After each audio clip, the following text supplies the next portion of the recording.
If you've watched my videos on webhooks, you realize that there's potentially so much that you can do with these. But I've been diving into webhooks deeper, and there's a few things you should know about. So this client I have has a website that interacts with the client, and they wanted it to create a sales order using a webhook. They wanted it to create the customer, set up the sales order, set up a BOM for it. It's a pretty involved process. So I set up the code, it's working beautifully, it's creating customers, and then I go to the next step, and all of a sudden it just stops working. So where do I go first? I look for an error in the log, but there is no error. Everything seems to be working fine except for nothing is happening. So what do? Well, I go to my good friends on Reddit because I figure there must be something I'm missing. And it turns out I've hit a limitation that I've never hit before in all my time with ODOO. Apparently, webhooks and automations in general have a very quick timeout period. That means that what you can do with them is actually pretty limited. At least it would be if we weren't so creative. So let me show you my workaround for getting large webhooks to process. Obviously, you can use this same sort of methodology to get automations that take a bit longer to run to process as well. Okay, so the big thing here is setting up a container that can receive the webhook so that then we can process it later. So we're going to go into sales just because that's the sensible place for this because it's going to create a sales order. We're going to go to Studio, and then we're going to go to Edit Menu, and we're going to create a new model for this. So we're going to call this Webhooks to process for sales. That's a bit wordy, but whatever. We're going to configure that model. Yeah, we'll go with the defaults. And then we're going to confirm, come back in, and we're going to move this over under our orders here and confirm. So this is the model, again, that we're going to use to receive our JSON and hold them. Also, it's going to show us the status of the webhook, whether it's been processed or not. So let's go over to orders, webhooks to process for sales.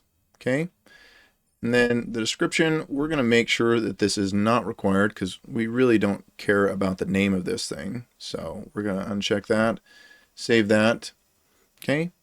And now we need two different fields here. So we're going to add in a Boolean to say whether or not we've processed this. So we're going to put that checkbox right here. And then we're going to call it processed.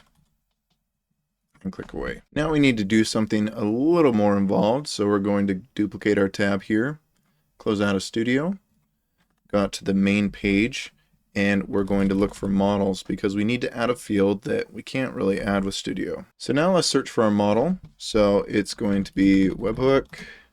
It looks like it's this webhooks to process. Then we need to scroll all the way down.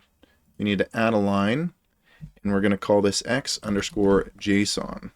The field type needs to be JSON. So the reason we came out here is because in Studio, there's not an easy way to add this, at least not one that I'm aware of. So we're going to call that JSON for the field label, save and close, save that. Now let's close out of Studio, come back in so that we have the field that we need. We're going to type JSON, okay, and this is the one that I just created. We're going to dump this right here after process, and now we can start working on our code. So let's go into webhooks. We're going to make sure that we have a new webhook. It's all good, and we're going to say receive webhook sales order. Okay, and then we're going to have on webhook. That's good. URL is good. We want to log calls. That just makes our lives easier. And then we're going to add an action here, and it's going to be one to execute code. And now I'm going to pull in my handy dandy create method blurb that I'm going to lean on. So we need our model first. So copy that from your other tab. Bring that over here in the env under the square brackets. Okay, make sure that's all good.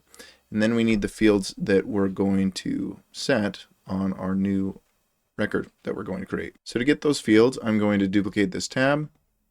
And then I'm going to come over, go to views, go to the list view. And really all we need to set right now is our JSON. So our technical name is x_JSON. We're going to drop that right there. And we want that to be set by our payload, which is a variable that comes in with our webhook. That should be our JSON payload. And then that way, we've got that stored. for when we're ready to process it. So let's go ahead and save. And then let's go to this target record and make sure we replace that with the code that we know works, and save again. And now we can test this with a webhook. So I'm in Zapier, I'm up here now so you can see everything. We just need to replace the URL. If you don't know how to use Zapier, if you want to try that out, go ahead and check out my other video. But make sure you replace the URL with the one that you've got right here. We're going to continue. And then we're going to go ahead and test this guy. Now that we've set up our webhook and we've stored the information inside of ODOO, we want to set up a scheduled action to actually process that information and do the stuff that would have taken too long in an automation to run. So let's go to the main page and type scheduled and go to scheduled actions. And we're going to do a new scheduled action here. So we're going to call this process sales order webhooks. Model doesn't matter too much for how we're running our code, but we're going to set that to sales order. We're going to process this every 5 minutes. You may need to fine tune this depending on how long it takes for your code to run. We're going to set our calls to number of calls to -1 so that we have an infinite number of calls. And then we'll get to our next execution date in a second here. So arguably, the most important piece here is getting our unprocessed records, or all of our webhooks that haven't been processed yet. So we're going to put unprocessed records equals env. Then we need to get our model name. Okay, so we're grabbing this again, dropping it in there. Then we need to perform a little search on this to get all of our unprocessed records. So let's go back. Let's close out of here, go into our webhooks to process, okay? And we want anything where processed is false. So we're going to say xstudio processed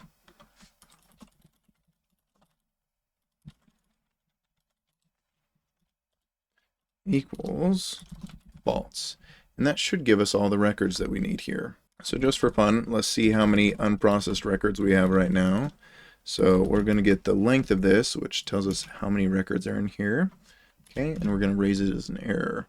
So save that, run manually, and we've got one that is waiting to be processed. So now let's loop through these. So we're going to say for record in unprocessed records. Okay, and then we're going to grab our data, which is going to be record.x JSON. So looking back, remember, we store it in this field right here.